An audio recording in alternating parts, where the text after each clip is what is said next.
Hello, this is Greg Yeltsin with Green Greg's coming to you on the 17th of October 21. Time on deck, 1600 hours Central Daylight Time.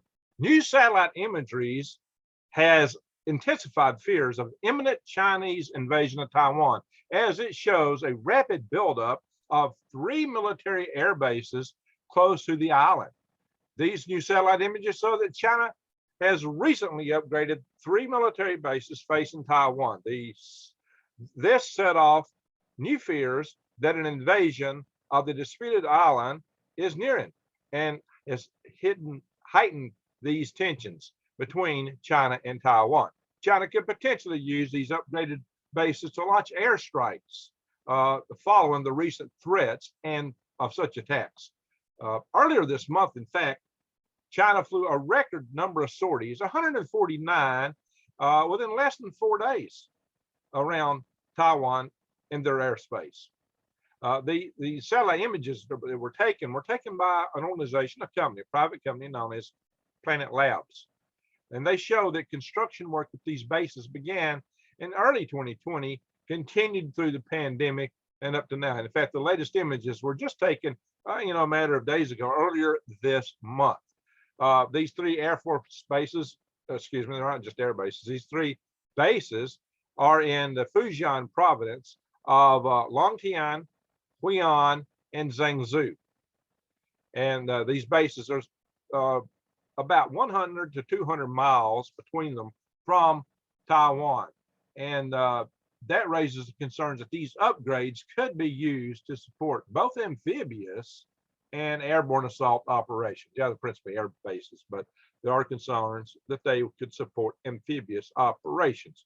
The upgraded Air Force bases come as the head of China's state-run newspaper, the Global Times, which I've referred to many times on this channel, called for an airstrike to eliminate Taiwan-based U.S. troops who he described as invaders. Now, this is a story I haven't brought you yet, but indeed it has been disclosed that we've had some people in Taiwan training the local forces for a year now, just recently come out, trainers. But China, as you know, the People's Republic of China and mainland got very upset about this. He called on the China's People's Liberation Army Air Force to launch a targeted airstrike against these enemy forces. And it should also be noted that there is an invasion handbook released by Huian TV. And Huian is an Indian-based news organization. And what they showed was that airstrikes against U.S. warships and troops could be part of China's phased attack on Taiwan. And as you know, I've suggested beyond that attack could indeed include an EMP attack on the United States to neutralize us so that we don't come to the assistance of Taiwan in such an event. Now, here we are, guys. These are the air bases right here. And it shows their aprons being extended, widened. There's air defense sites put in, quite a bit of work going on. New hangars, there's bunker hangars, top hangars being constructed. And this shows their proximity to Taipei, which is the capital of Taiwan. So we're going to get into this. We're going to talk a little bit about what can be done to prevent a Chinese invasion of Taiwan. What's the best way, especially for America, to avoid a conflict here? So that's what we're going to talk about in just a moment. Well, one sure way we don't want to do this by showing weakness. I'm going to stop this share. Hello. We're going to share an article in a moment. Make sure I got that raised up. And I do. Scroll it down to the past the ad. All right, guys. Sorry for all that admin part of this. So I'll bring you all these topics as part of my eyes wide head open and head on a swivel series so that you can know what's coming at you. You can understand that this is real and that there is threats here, and they pertain to us right here too, even though Taiwan is on the other side of the world. And even if America didn't get involved directly, there would be huge ramifications. It would affect us. And either way, we're going to be involved in some fashion, even if it's just living with the ramifications of what happens thereafter. Now, I will go into what ought to be done for that. In the meantime, you need to know that you got to take care of your own, yourself and your family. I do bring you videos on this channel about how to survive in tough times, how to garden, raise food, because right now there's many reasons to do that because the supply chains are shattering. Something like a conflict like this are not going to happen. Even if we don't get involved, a conflict like this is sure, especially the embargoes and sanctions that would follow, even without that, just a conflict like this are sure to shatter and unravel our supply chains even more. Our store shelves are going to be looking rather lacking. So grow your own food. Go to my sites for True Leaf Market and my links. Check them out. Get seeds and be ready for next year. And next spring, I hope to be selling worms again. And you need worm castings. I show you how to use those. So you can raise your garden without having to go to the store to buy fertilizers and pesticides and stuff like that. Use worm castings, worm tea, things, products like that. Okay, all that said. Also, subscribe to my channel. Bang the notification bell and click all to get more of my videos, including things like how to eat free from the weeds and the trees. And by the way, I do have a special right now. Right now, you can get $100 off of a 3-month supply of food that lasts you 25 years. It's got 2,000 calories a day, unlike most of their competitors that only give you 800. So you get breakfast, lunch, and dinner, drinks and desserts. It'll make you a winner. This is freeze-dried food, so it is real food, just to be reconstituted. It will not be a goop. This is good stuff, and it's easy to store, easy to carry. You get 6 of these buckets for a 3-month supply. You can get a 1-month supply, or you can click on the logo for my Patriot Supply and get a lot of other things. So check that out. This could be the something you're going to need to get through times when they get really tough. And hey, maybe just a hedge against the food inflation we got coming. This stuff lasts a long time, my friends, a long, long time. So what can we do to prepare ourselves for an event like this? Well, the best thing is to try to prevent it. In prevention, in warfare, peace usually comes through strength. If you're so strong that the enemy don't want to come after you, hey, you might just have won the game before it ever started. If they don't attack you because you're too big to hit, then you might just be okay. Now for Taiwan, the People's Liberation Army, the mainland China has overwhelming forces, but it is very difficult to cross a strait like Taiwan Strait and to actually attack an entrenched organization. That's why they've not done it yet. Now Taiwan suggests that they think that they have to 2025 before China's strong enough to mount that and actually do it. But I would submit to you that with the decline in troubles being seen in China right now, that Xi Jinping may think this is his best last hope, may be coming sooner, maybe much sooner, maybe even this before the sea state gets bad as the winter comes on this year. It's possible. I'm not saying it's going to happen. I hope it don't happen. We don't hope it don't happen in 2025. The key, there's several keys that can keep that from happening. We don't want a war with China. Honestly, it would be awful, especially if it went nuclear. It might be hard to keep that from happening.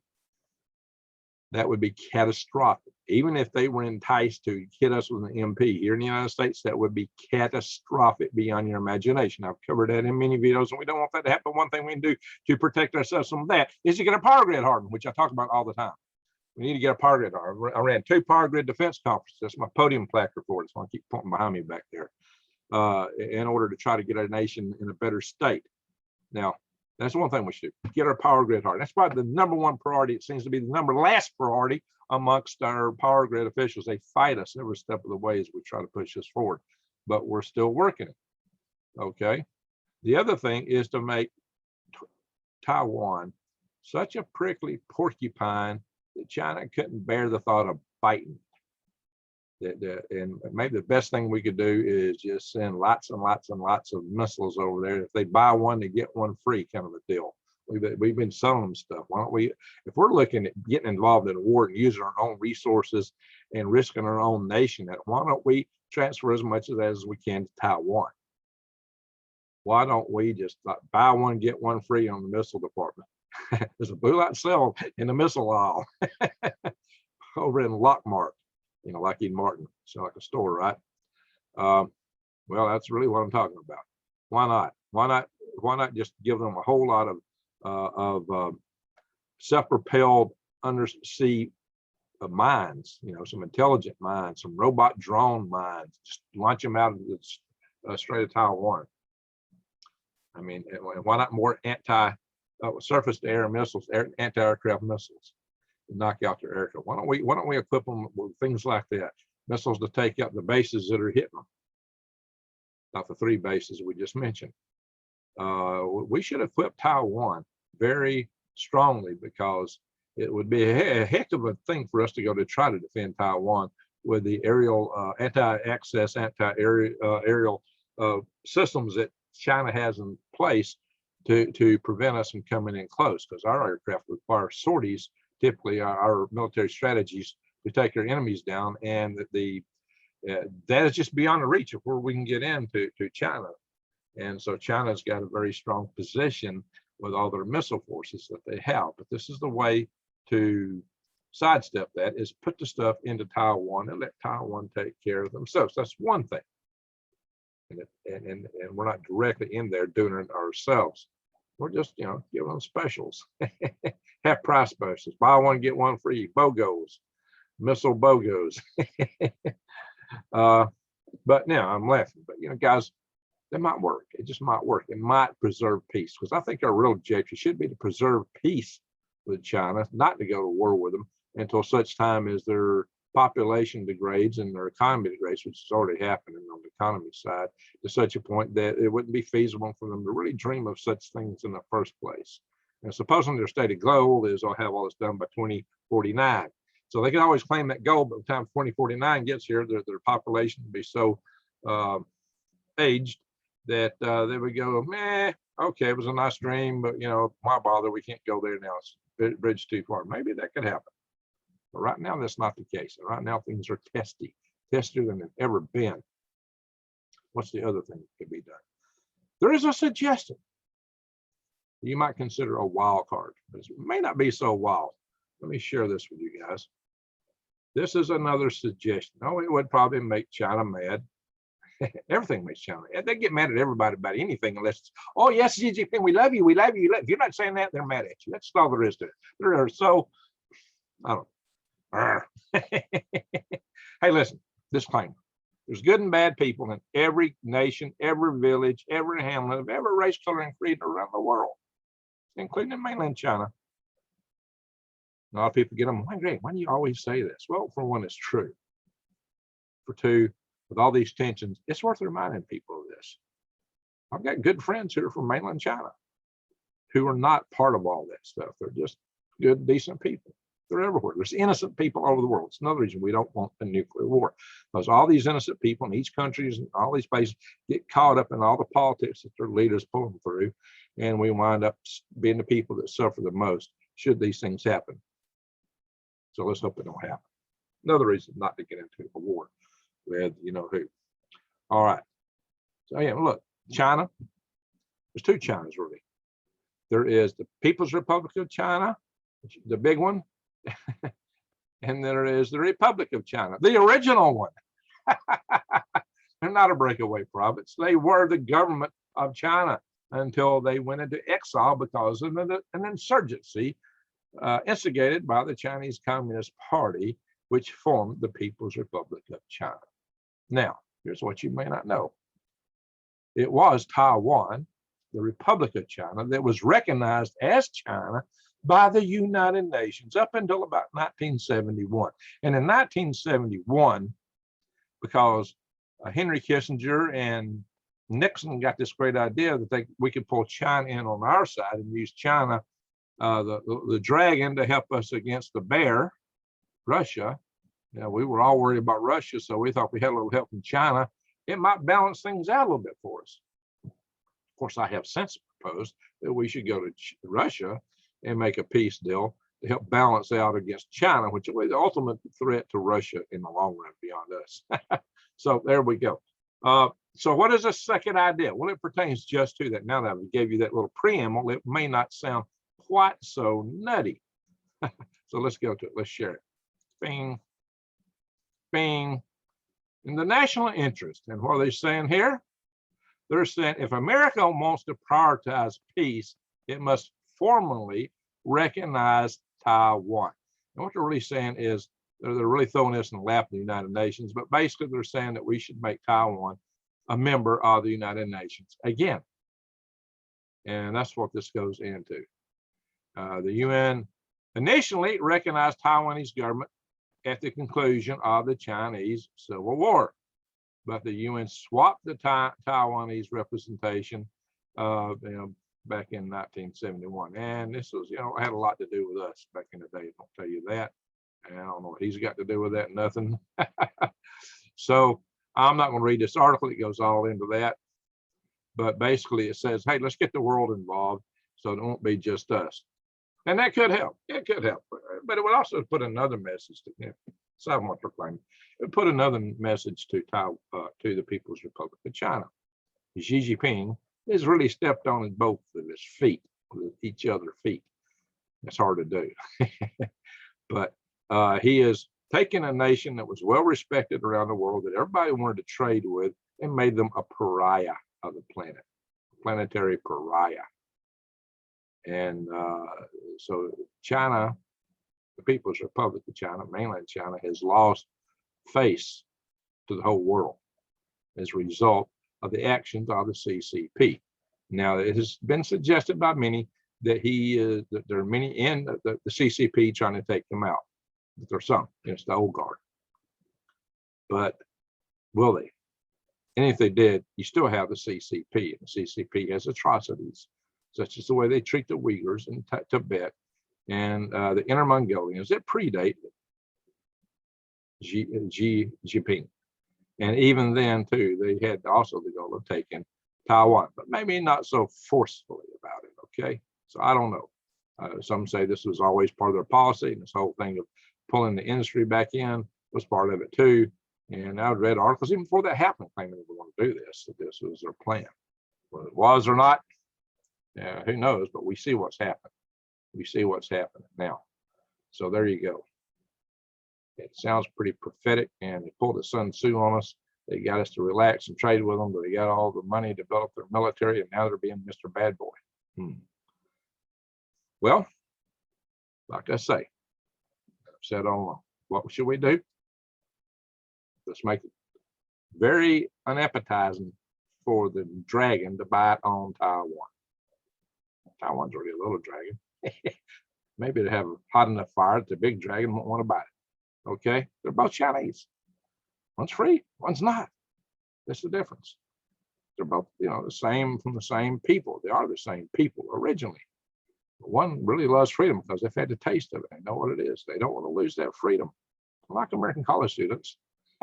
We never had to deal with the kind of things they see and understand. Okay, so the or Generation Z, whatever you want to call it. So let's do everything we can to equip Taiwan. Hey, drones, anti-aircraft missiles, surface-to-surface missiles against those bases that would come after them, and tons of anti-ship missiles, and maybe a little undersea drones, little self-propelled intelligent mines, if you will, just the swarms of those things. That might do the job. That might do the job. So there's been many times that very small forces have held off ginormous invading forces. This could happen again, especially if they're properly equipped and prepared.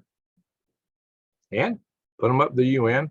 Like I said, it gets the world involved. I'm not a big fan of the UN now, but neither is China. China uses the UN when it comes to their advantage, but they ignore them when they're ruled against. They just ignore it. Like being told that they don't own islands and a lot of the things that they have appropriated in South China Sea. The World Court says, China, this is not according to the law of the sea. This is outside your zone. You've got no right to claim these. China just says, ignores it. But if but they know we would have followed the UN, so they use the UN against us. Interesting, hypocritical, right? They don't care. They don't care. That's, to them, any means is justification toward their ends. Okay, all that said, I've been on this enough, but this is what we can do. Have Taiwan prepared and maybe get it in the UN, but also we need to be prepared as a nation we've got to up our defenses to be able to deal with China. And one of the best things we can do is not give them a low-hanging fruit, an Achilles heel of a weak power grid. And what can you do personally? Prep, get ready, prepare yourself for the tough times that may be ahead if these things occur. All right. And you may also talk to our leaders, say, hey, you know, we need to be strong. We don't need a full-fledged nuclear war with China. It would be devastating to everyone. New reports say that our ozone layer would be gone. I should cover that in a separate story. Maybe. Okay, what's coming up? Tuesday, Dr. Peter Vincent Pry. Thursday, David Pine. And Wednesday, a totally different topic. We're going to talk about what preppers that are disabled, preppers that are dealing with diabetes need to do, how to survive, how you survive with cardiovascular problems when there's no medicines available. What do you do when the pharmacy's not there? Bing. So you might want to watch and then share. Enough said for all that. Thank you very much for watching. And I wish everybody an awesome, great weekend. Well, week. Bye-bye.